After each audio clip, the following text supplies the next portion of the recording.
America প্রবাসী এই ব্যক্তির নাম নজরুল হক চৌধুরী। ৩ বছর থেকে আমেরিকা থেকে চেষ্টা করছেন হজ করবেন, কিন্তু আমেরিকার লটারি সিস্টেমের কারণে হজে যেতে পারেননি। পরে তিনি জানতে পারেন বাংলাদেশ থেকে বাংলাদেশি কোটায় তিনি সহজেই হজ পালন করতে পারবেন। অবশেষে এবার তার স্বপ্ন পূরণ হচ্ছে। আমি ৩ বছর থেকে আমেরিকা ট্রাই করি, আর কিন্তু লটারির কারণে সুযোগ পাইয়াম না। পরে দেখলাম বাংলাদেশে গেলে সুবিধা বেশি পাওয়া যায়, এবং আমেরিকাতে অনেক এক্সপেন্সিভ। বাংলাদেশে মোটামুটি রিলায়েবল যে আছে তার সহজে বের করা যায়। শুধু আমেরিকা নয়, ইংল্যান্ড, কানাডা, অস্ট্রেলিয়া সহ ইউরোপ মধ্যপ্রাচ্যের শত শত মুসল্লি এখন প্রতি বছর বাংলাদেশে এসে বাংলাদেশি কোটায় হজ করতে পারছেন। এক্ষেত্রে বাংলাদেশ থেকে খরচও তুলনামূলক কম পড়ছে, জানালেন সিলেটের ঐতিহ্যবাহী লতিফ ট্রাভেলসের ডিরেক্টর আজহারুল চৌধুরী সাজু। প্রবাসী এবার একটু প্রবাসী হল আমরা প্রায় ৩০০-র মতো, লন্ডন, আমেরিকা, কানাডা, অস্ট্রেলিয়া এবং মিডল ইস্টও আছেন।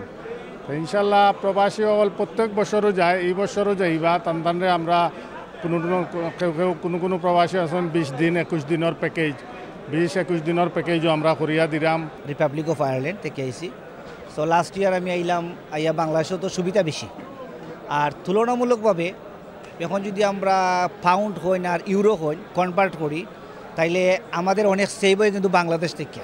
লন্ডন থেকে আমি ২-৩বার ট্রাই করছি, লাস্ট ইয়ার ওলা পয়সা জমা দিছি দিয়া পয়সা না, কারণ এখন তো এমবেসির মাধ্যমে অনলাইনে করা লাগে, ওটা লিয়ে বেড়া লাগিয়া পরে অবসর ওখান থেকে করা ভারতীয় তার সার্ভিসটা বালা, পয়সাও কম। $১৫,০০০ মিনিমাম। বাংলাদেশ থেকে আমি ৭.৫ লাখ টাকা দিই, অনেক কম, অর্ধেক থেকে কম। চলতি বছরে বাংলাদেশের জন্য ১,২৭,০০০ জনের কোটা থাকলেও বাংলাদেশ থেকে এবার হজ করছেন ৮৪,০০০ জন।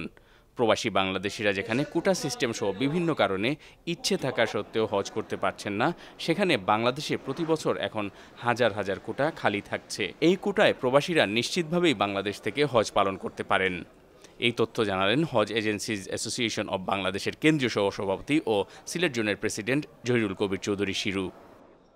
প্রবাসী ভাই যারা Europe, America, Dubai, Abu Dhabi, middle east আসেন বা ইউরোপ আসেন যারা, তারা ইচ্ছা করলে বাংলাদেশ থেকে খুব সহজে হজে যাইতে পারবা। আমি যতক্ষণ জানছি যে ইউরোপও তারা লটারি বা আনসার্টেইন তখন যাইতে পারবা কি পারতা না, কনফার্ম তখন না, বাট বাংলাদেশ থেকে কনফার্ম কোটায় তাই যাইতে পারবা। ২০২৫ সালে যারা বিদেশ থেকে বাংলাদেশি কোটায় এসে হজ করবেন তারা এখন থেকেই প্রস্তুতি নিতে হবে, এবং এক্ষেত্রে একজন প্রবাসীর কী ডকুমেন্টস প্রয়োজন হয় সেই সম্পর্কেও ধারণা দিলেন সিলেট চেম্বারের পরিচালক ও লতিফ ট্রাভেলসের ডিরেক্টর জহিরুল কবির চৌধুরী। বাংলাদেশি পাসপোর্ট লাগবো, জন্ম নিবন্ধন, বার্থ সার্টিফিকেট লাগবো, 2 কপি ছবি লাগবো, আর তাই যে দেশত তখন ও দেশের যে কোনো একটা আইডি দিলেও আমরা তাদের নিবন্ধন করতাম পারবো, প্রাক নিবন্ধন করতাম পারবো, তাই হজে যাইতে পারবা ইনশাল্লাহ। এবার সিলেট বিভাগ থেকে ৩,২০০ জন হজ পালন করবেন। আগামী ২২ মে হজের জন্য সিলেট থেকে সরাসরি বিমানের ফ্লাইট শুরু হবে। মইনুদ্দিন মঞ্জু, শাহলেস নিউজ, সিলেট।